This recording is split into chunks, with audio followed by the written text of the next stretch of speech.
You know. All scores from that. They're going to be door prizes. Dark door prizes. I want one. Door prizes. I want to win. Talk about that. Could you mention that to them? Because I don't think they know about that. Okay. Bob Margolis was very kind enough to send several complete arrangements and a few scores. Well, not a few scores. One of Just about all, everything. just about everything. And you're going to get a number, a little tag, a number on it at lunchtime. After lunch, we'll have a wrap. I told Bob, I said, if you just please, I want to do a display of everything that Frank has done because it's a lot. And I said, I'll be glad to ship these things back to you. He said, no, you keep them, give them out to people. So that's what we're going to do. It's great. Yeah. That's, in that way, he's a really great publisher. He's very generous, and he's just giving his scores. He's very generous. And he, I tell you what, he worked his tail off to get us Rest, Frank's latest piece. I mean, we picked this up literally out of the mailroom, UPS, at about noon on Thursday. Has anyone in here, Frank, ever seen Bob Margolis? I've talked to him a lot on the phone. Right.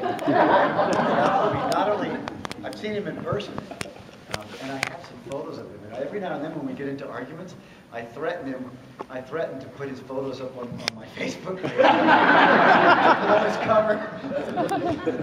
Yeah. He just looks like a normal guy, but for whatever reason, nobody has met him. I'm really him. No.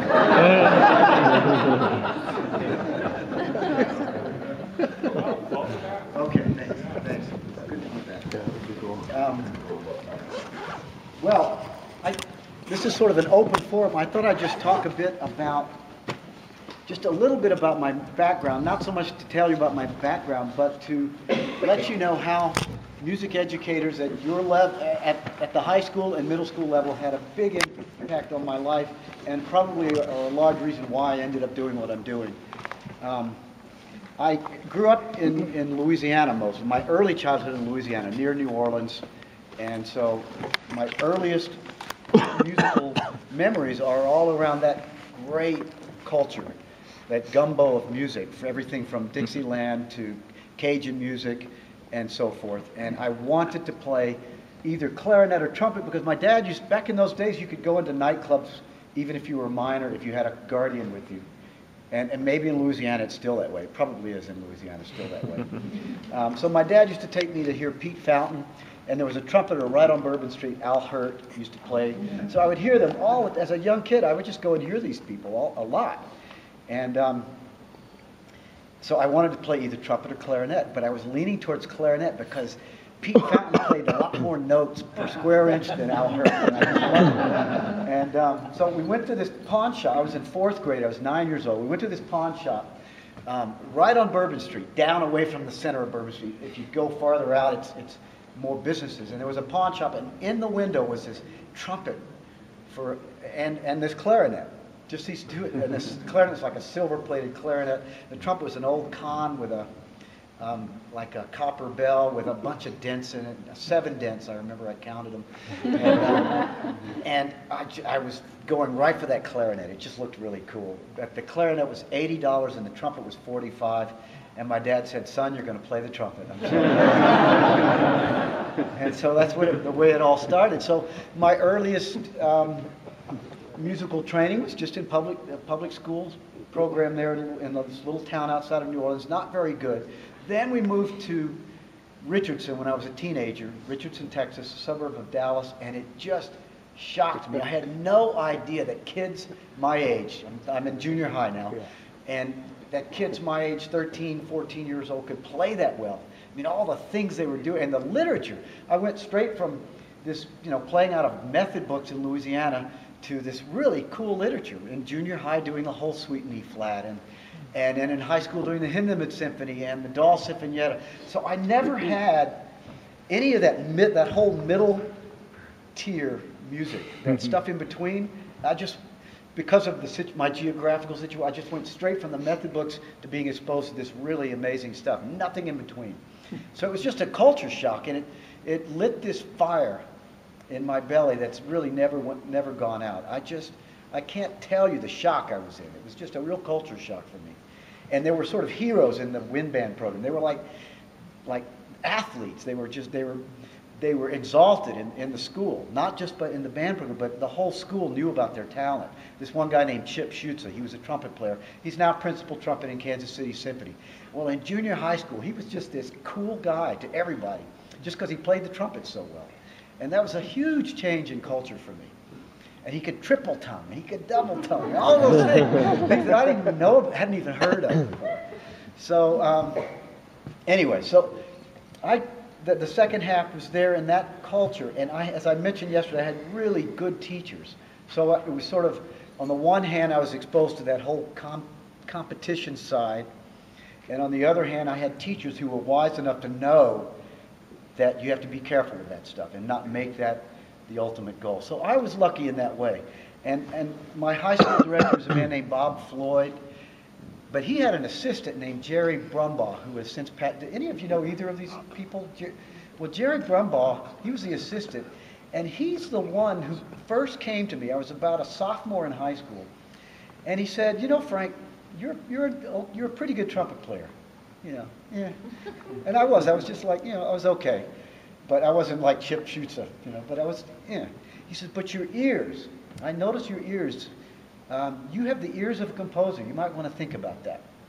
And nobody had pointed, and of course you don't know how you're different from any other musicians, at that age at least. I just thought everybody could hear what I was hearing. And he pointed out, no, that's actually unusual. It's really the ears of a composer. So it was a teacher, a really observant and brilliant teacher, who pointed this out to me. So I guess what I'm getting at is, you may have students like that in your program. They may not be the best on their instrument, but look for that too. Check out their ears. See what other talent's going on there. What other kind of musical talent is being shown to you by your students. And also, I wasn't a model student. I was a troubled kid at that age, and that was the 70s, and you know what we did in the 70s, and they still put up with me maybe partly because of that talent, and partly just because they were really good teachers, and knew that kids get over those things, and so they stuck with me in a way that if I had been in their shoes, I might not have. I just don't think I would have had the patience to deal with someone like me. And so I guess I'm saying sometimes it's not the best student. It's not necessarily the model student who may be someone who could do something important in music. So I don't know. Just keep open-minded to all of that. The kids they don't reveal themselves that easily. You have to go work hard to uncover the layers and see what's there musically. Anyway, yeah. What was it that you were hearing that they noticed? Well, in high school, I started, Maynard Ferguson and Stan Kenton and these big band charts. I would just, records, the things that go round and round, I would play them several times and write down everything. Oh. And I would bring it in and show them. I said, could we try this? I want to hear this. And he saw that I was doing that. And I just figured if you can play the music and you can read it, you can hear it too. And they pointed out, no, most people can't just sit there and play a record and write it down. So. Oh, and that's the part of life that's not fair too, because I remember in college, and I had this teacher, the freshman theory, it was terrible what he did. In ear training classes, he would, it just about killed me. He would say things like, everyone, you have to go to the library and do this ear training assignment. These extra supplemental. Everyone, you have to do that, and it's due by. Everyone has to do it, except Frank. Oh. Or except Frank. Or everybody. Or at the end, if there's no, everybody just check your paper against Frank's. And so the students hated me in my freshman year. So if you find that student, don't make that big a deal out of it, because it's really torture to have that happen. Anyway, so I went to SMU and majored in music, and because I wasn't sure what I was going to do, I was a triple major. I did trumpet performance and composition and music ed. And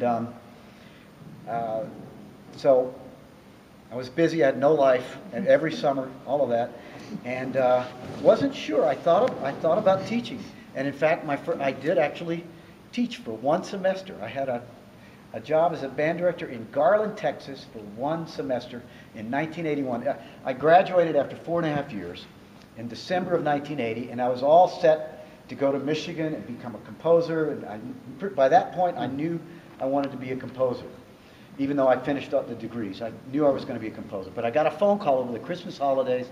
They had fired somebody in the middle of the year, and would I come and finish out the year at Lakeview Centennial High School in Garland, Texas? Anybody? I think there's some Texans here. You know them? Okay, so my first job at Lakeview Centennial High School. And here's a mistake I made. I accepted the job before asking why they fired the guy. But after I got the job, I was told why he was fired. Apparently, he walked out one day butt naked in front of the students, just like it was a normal day. And yeah, so obviously they fired him. But this is what they do in Texas. He got a job across town somewhere else. But I remember at that, and I remember this. I said, why would he do that? And the guy said this. They have these superintendent of arts, or what do they call them? Art supervisors, the district. Anyway, yeah. And he said this. I said, why would he do that? And he says, I don't know. I guess he's been teaching too long. And I remember at that moment thinking, well, I'm not going to be a band director. but then years later, I'm getting off the subject a little bit, but it's worth it. Years later, I did the Texas All-State Band, and one of the other things I did was also give like a keynote lecture at the TME, Texas Music Educators Association. They have this keynote lecture, and there's like thousands of Texas band directors in the audience that you're speaking to. And I told the story, because somebody in the audience asked what my first job was, and I told the story about replacing that naked guy. And I said, just as a joke, it occurred to me, the guy is probably in the audience. And so I just made a joke. I said, sir, if you're in the audience, I'd like to thank you for doing your part in helping me get my first job. And some guy in the back just says, you're welcome.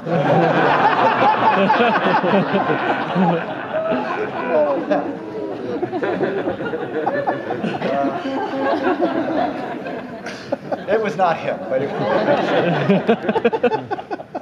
So anyway, so I did that first, and I'm so glad I did that, because that, more than any composition lesson or class or books, that one semester taught me so much about kids, what they can do, the psychology of kids, what they can do and can't do on their instruments. And it, to this day, probably is one of the most important things I did in my life in terms of my composing for young people. It was a big help. To this day, I still remember things that kids had struggled with and things they could do naturally. So it's still sort of in there in the back of my mind when I'm writing for young kids. I'm just glad I did it that one semester. And it just gave me a little empathy, which is now largely forgotten. But I have a little empathy still for what you guys go through.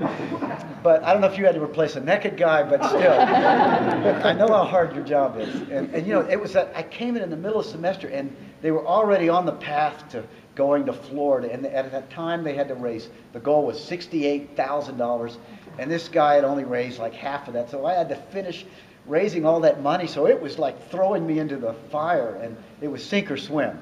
So I just remember how little time I had for music, because I was doing this play-a-thon and this selling candy and this junk, all this stuff you have to do, and the parents were watching me like a hawk, as you can imagine.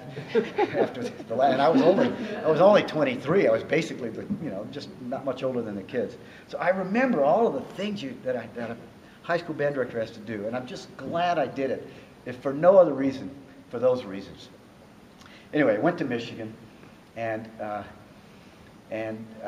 by that point, I know I'm going to be a composer, but I still want to play, so I play in Bob Reynolds' symphony band, and whenever I can. It met at the same time as Composition Forum, and they were flexible enough to say, well, you don't have to be in Forum this semester. You can play in and so I would play in the band every now and then, and got to go do that wonderful trip in 1984. We did the Stockhausen Opera as part of the La Scala production, and so I'm just glad I was able to do that too.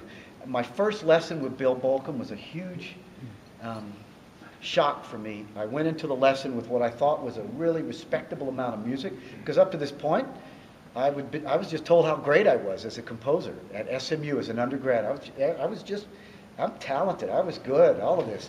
And I got there, my first lesson with Bill Bolcom, and he puts the music on the piano, and he just plays it, and he's talking to me while he's just, oh yes, it's a sequence. It goes up, and he finishes, he gives it back. Okay, what else do you have for me? And that's all I had. And we're 2 minutes into the first lesson. I go, oh no, I've got 58 more minutes to go now. And he just proceeded to talk for the next 58 minutes just about music. And mostly he talked about things I didn't understand at all. I didn't even know what he was talking about. He talked about music and poetry and being an artist and life. And without, I don't even think he was aware of it, but with just sort of unconsciously, he taught me that if I'm going to call myself a composer, I'd better start composing. And it was just this huge shock for me. And I quit talking about it, and I started really doing it, or at least trying to do it, and I got more serious. And it was largely because of him. So I feel like I really grew up at Michigan as a musician and as a composer. I just was exposed to such great teachers, Bill Bolcom and Leslie Bassett and William Albright. And then my first job, Trinity University in San Antonio for 3 years. I was happy there, but then this offer at USC came, and then another offer from Carl St. Clair of the Pacific Symphony to be composer in residence. 2 offers that had nothing to do with each other, but were in the same place in Southern California. So I just felt like I was being called out to Southern California, so I took those offers, and I've been there for 20 years.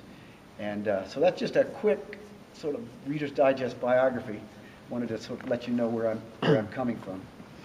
And as I said, to this day, not only did it help me write for young musicians, but my music ed degree probably taught me more about orchestration than orchestration classes did, because as a music ed person, I had to play all the instruments. And there's something about playing all those instruments. And we don't teach our composers to play all the instruments. We probably should.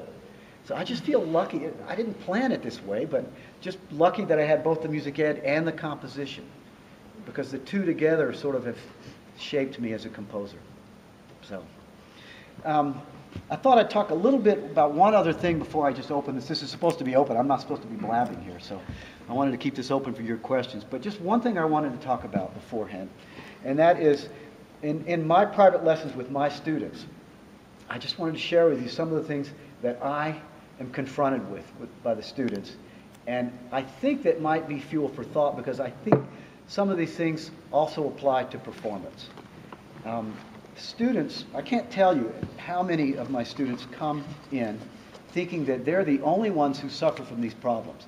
But these are the kinds of things I hear. I'm the slowest composer I know. It comes drop by drop. Or I can always come up with ideas, but I never know what to do with them. They just always feel like they're the only ones who have this problem.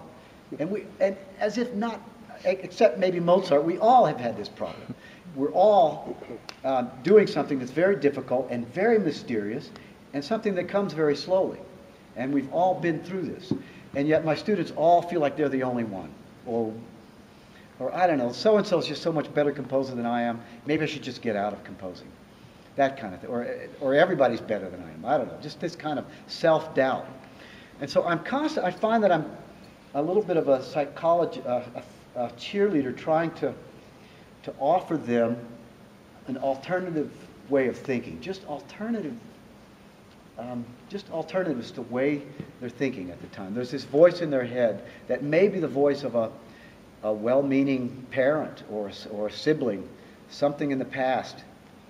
Some voice in the past that says you're not as good as other people are. And I try to challenge that every step of the way.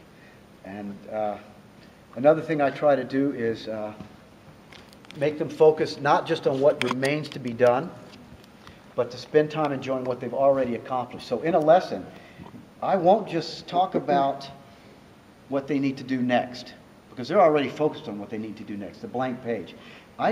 And I don't just talk about music that they've composed that I'm going to be critical about. Like, this is not working here. I spend some time doing that, but in every lesson I try to spend time looking at a page or two of music that really works and that I know is going to work. And we just sit there and we spend 20 minutes just playing through it and talking about it, talking about what's so good about it. And I'm not doing that so much. I mean, partly, yes, I'm doing it to keep them encouraged, but I'm also trying to teach them to do that for themselves as well.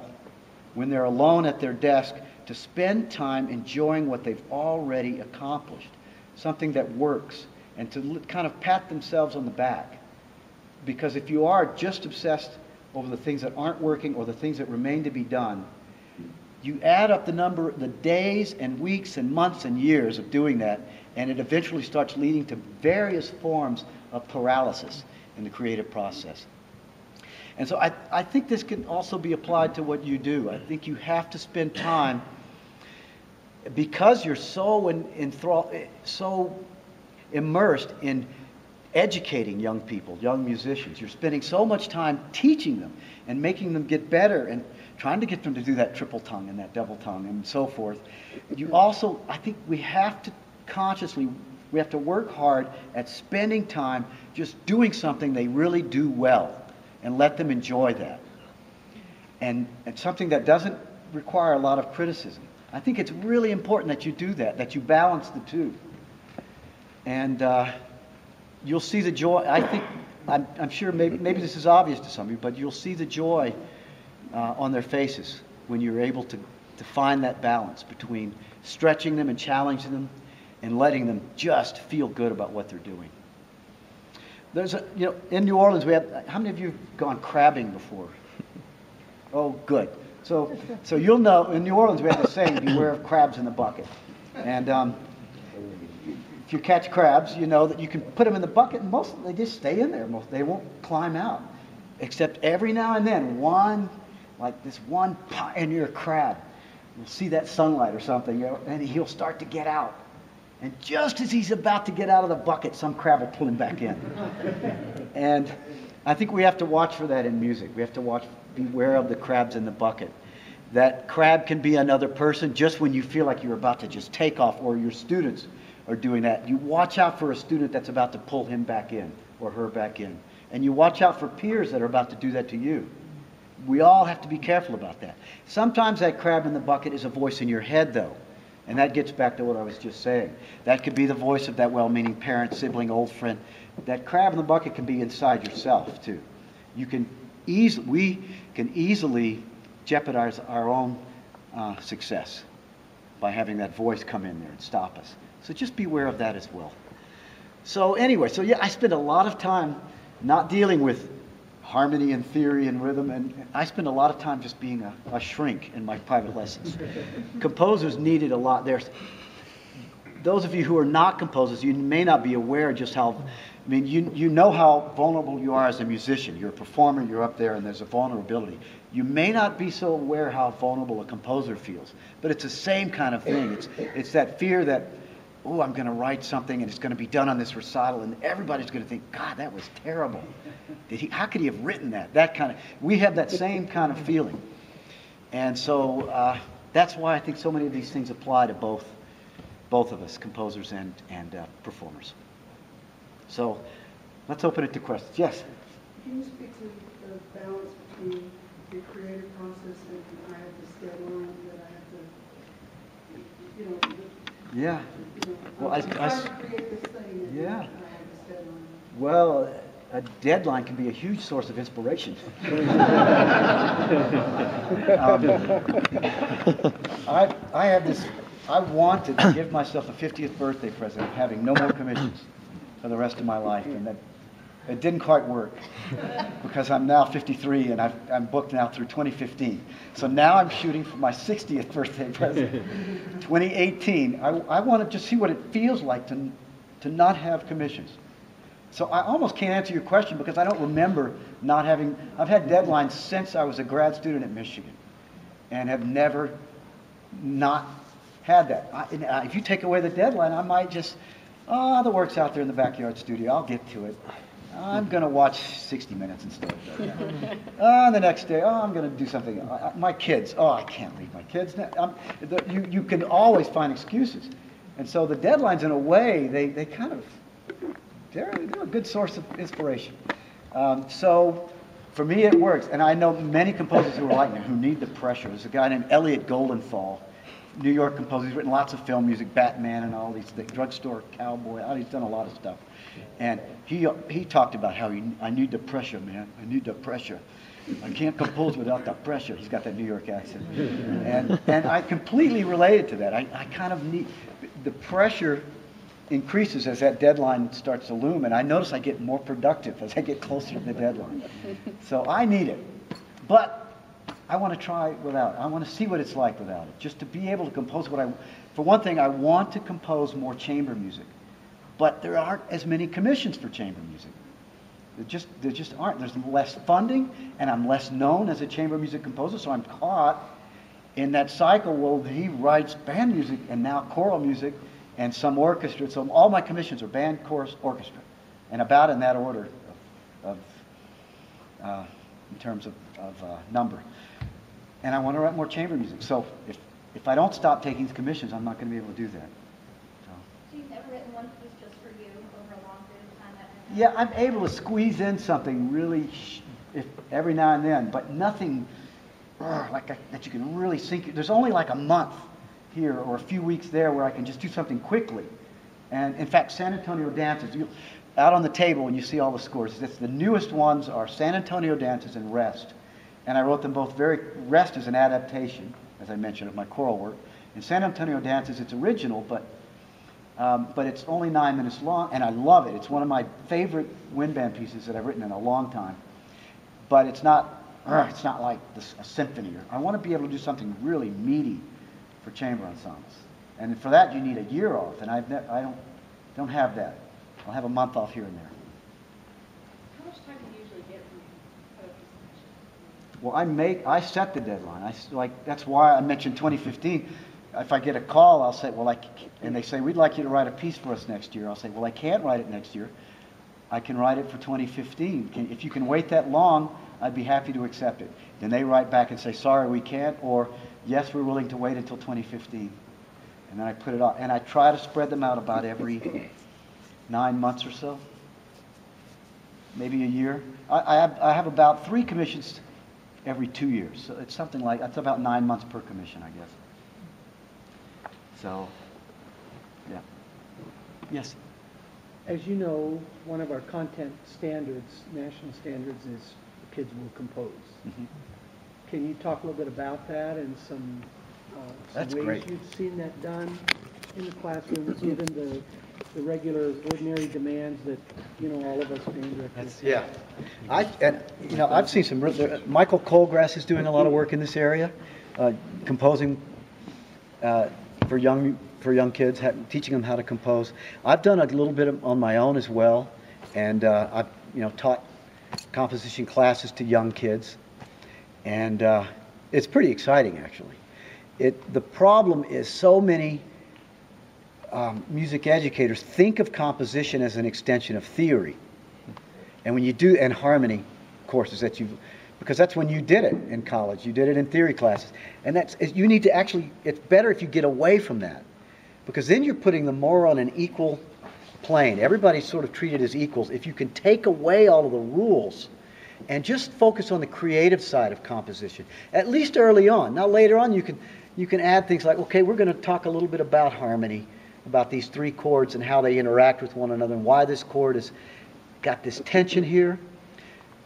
But even that's not, even then, even in that situation, you can get away from music and the piano and talk about music more in in less abstract terms. For example, if you're going to talk about tension and repose one day in a class, you can illustrate it in ways that you can illustrate the piano by having a dissonance and then going away from the piano and not resolving it, and they'll all go, ah, and they'll scream, and then you go back and resolve it.